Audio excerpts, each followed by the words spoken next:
Konnichiwa, Genki desu everyone, it's JJ here, and today we're gonna react to another WatchMojo video, and this is top 10 anime everyone loves. I already know One Piece is gonna be on here, and that, listen, nothing wrong with that, it's just that, man, One Piece people on Twitter are some of the most annoying anime fans ever. But anyway, we're gonna see what other animes they say everybody loves, so let's watch. Every anime fan with their soul adores these, without question. This is Ashley with WatchMojo, and today we'll be... Oh yeah, what's that detective show? For the top 10 Conan? Is it Conan or Conan? Oh yeah, Full Metal Alchemist. Of course, Dragon Ball.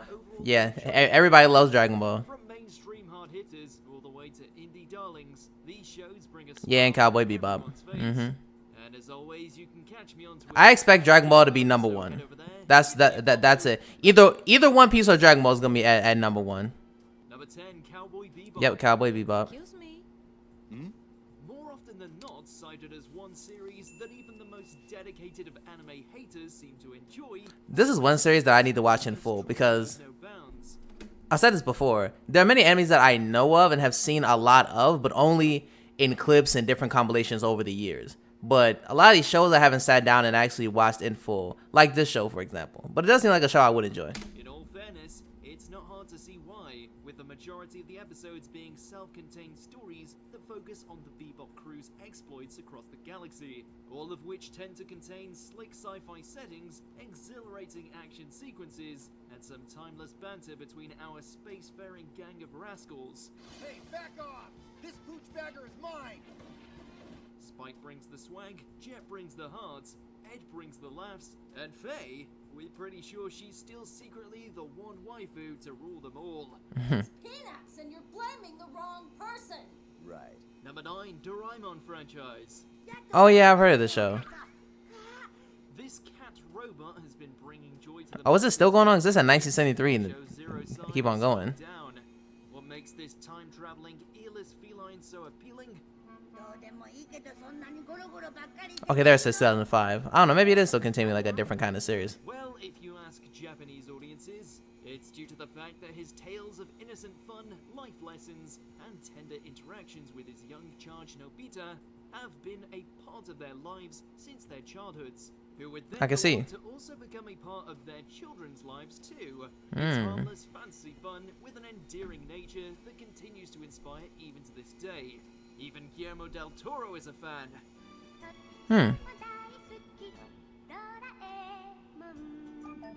Number 8, Kaguya-sama, Love is War. Haven't watched this show yet. But there's plenty of memes with this show, like include like there are plenty of memes from the show, so I know what this show is. But I've never watched it in full. Chances are it's this one. Not only is the chemistry between our leads genuine and heartfelt, but it's funnier than it has any right to be.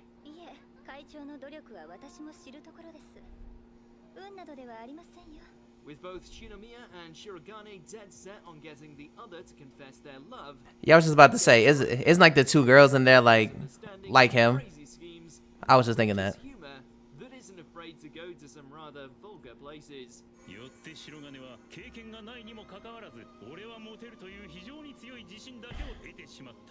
Number 7, Haikyuu. There are a lot of sports anime out there, but only one I've never watched the whole sports anime in full. I probably should. anime fans everywhere.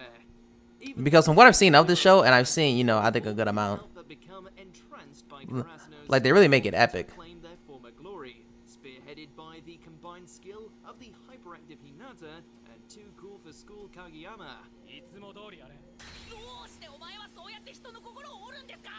We dare you to not find yourself wholly engrossed watching these lads push themselves to their peak, all before taking on giants like Shiratorizawa for the chance to rise to the top.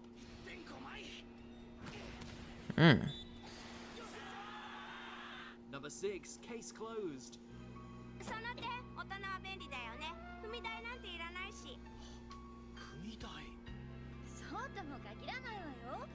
But isn't the show also called Conan, or am I thinking of like a different show?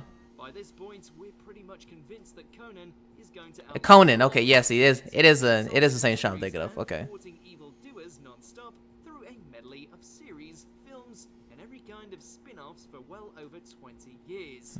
20 years. Detective drama never truly goes out of style, especially when your lead is a genius who suddenly finds himself transformed into a child due to the influence of a nefarious organization.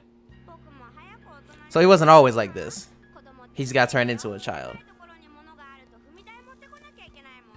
From that point on, Conan tackles case after case with the end goal of restoring his original form, all under the guidance of his unbreakable creed that one truth prevails. Number 5, One Punch Man. Ah, yeah. A lot of people love One Punch Man. I like it too.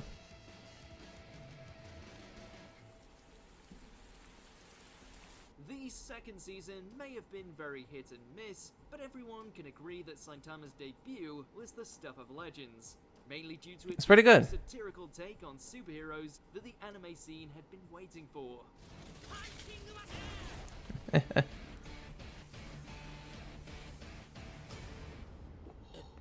He said, "Yeah, I'ma head out." While you would have thought that having a protagonist who could easily Him versus Genos was with a single strike absolutely one of the greatest for a fights. repetitive viewing experience, this turned out to be the show's greatest strength, not only making for some great comedy, but unparalleled fight scenes, with the caked Baldy bringing down everything from giants to space tyrants to meteors in the flashiest way imaginable.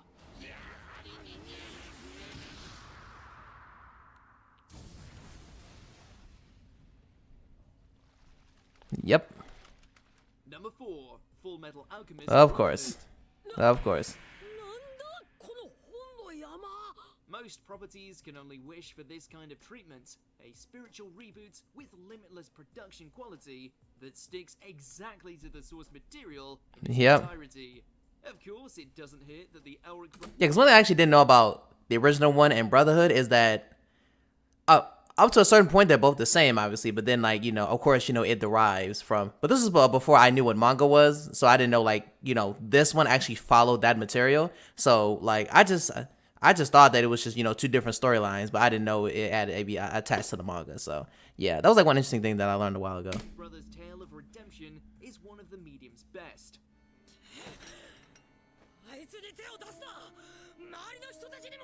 At 64 episodes, it's certainly an ordeal to sit through, but due to the magnificent cast, fascinating... Yeah, like 64 episodes an ordeal. I'm not even gonna talk about One Piece. I'm pretty sure they're gonna get to there eventually, but I mean, the length of a series isn't a problem for me. It's just that the fans behind it are just so annoying. Incorporation of alchemy and intrinsic plotting, there's literally no moment that ever feels like padding. Throw in a conclusion that actually ties everything together neatly, and there's a reason why so many harp on about this being one of anime's greatest. Yeah. Number 3, One Piece. Yep, there's One Piece. Swashbuckling adventures on the high seas don't come more epic than this.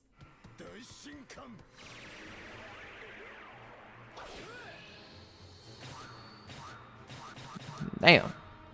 Okay, Zoro. Undisputed king of the original Big Three, Luffy and the Straw Hats' ongoing adventures continue to captivate us. And while they're nowhere near as close to discovering Goldie Roger's hidden treasure, their journey has been one for the ages, expertly weaving together bizarre comedy, the most imaginative of settings, as well as poignant themes of freedom, justice, prejudice, militarization, and even genocide. To pack all that under one roof and have it not feel convoluted is a testament to Oda's genius. No wonder everyone's still watching.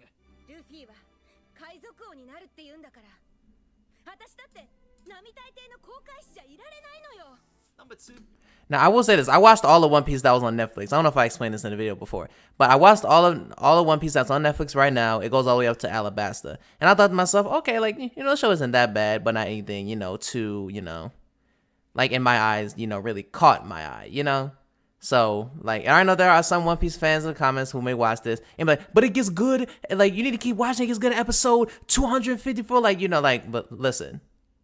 If it takes somebody, in my opinion, this is my opinion now, don't get mad at me. If it takes that long to get into what you call the godlike part of a series, or where the series gets good, that's not gonna make me want to keep on watching it. That's just gonna make me be like, oh wow, it takes that long. I gotta go through all of this. I gotta go through all of this just to get to that. It's like, I'm good. Now, if I decide to continue One Piece, that'll be on me. But right now, I just don't have any interest. I'm more interested in finishing Bleach right now. Okay.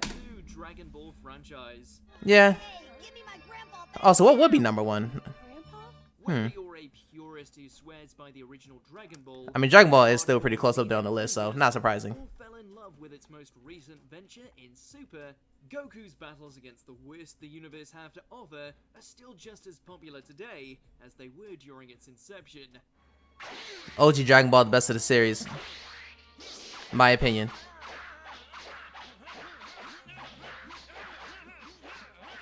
With the fights against the Saiyans, androids, Frieza, and the rest etched into otaku's hearts, it's impossible not to look at this series fondly. And just when you think the hype has finally died down, they bring out a Super movie just to pull us right back in. Before we continue, Everybody had infinite stamina and ki during the Tournament of Power, let me tell you. So what would be number one, I wonder? Option to be notified for occasional videos or all of them. If you're on your phone, make sure to go into your settings and switch on notifications. Oh no, because I really thought Dragon Ball would know. Every Miyazaki movie. I'll make sure to drop You know what? That is true. Even though I haven't seen any of them, but I hear people's, I do hear people on social media talk highly of these movies. So I don't believe I watched any of them, or at least none that I can recollect. But I do hear people speak highly of these movies. From the hand-drawn art style, the enchanting visuals, all the way to their timeless narratives, unburdened by modern tropes, each dripping with a beauty that's sadly a rarity these days. Come on, get to work, you little rats! You've obviously got the likes of Spirited Away, Princess Mononoke, and Yeah, Spirited Away is a popular one I hear a lot. everyone from casual watchers all the way to the Academy, not to mention some of Miyazaki's lesser commercialized Ghibli works by comparison, such as Castle in the Sky, which are mini masterpieces in their own right. It's truly the pinnacle of the art form, one that fans are happy to revisit over and over again. Right, let's go. So, do you agree with our picks? Let us know. Yeah, this is a pretty good list. And again, like I said, I honestly thought Dragon Ball was gonna be, number one, but still pretty closely up there. But yeah, those movies I do hear people talk about highly on social media. I do need to get into them, but at some point I will. I'm just taking my time. I'm just taking my time with all this stuff. So anyway, hopefully you guys enjoyed the video, and if you did, make sure to leave a thumbs up, comment down below what your thoughts on the video. What are some anime that you guys love? If you have like a number one favorite, let me know in the comments. And make sure you subscribe to the channel, and I'm gonna see y'all for the next one. Peace.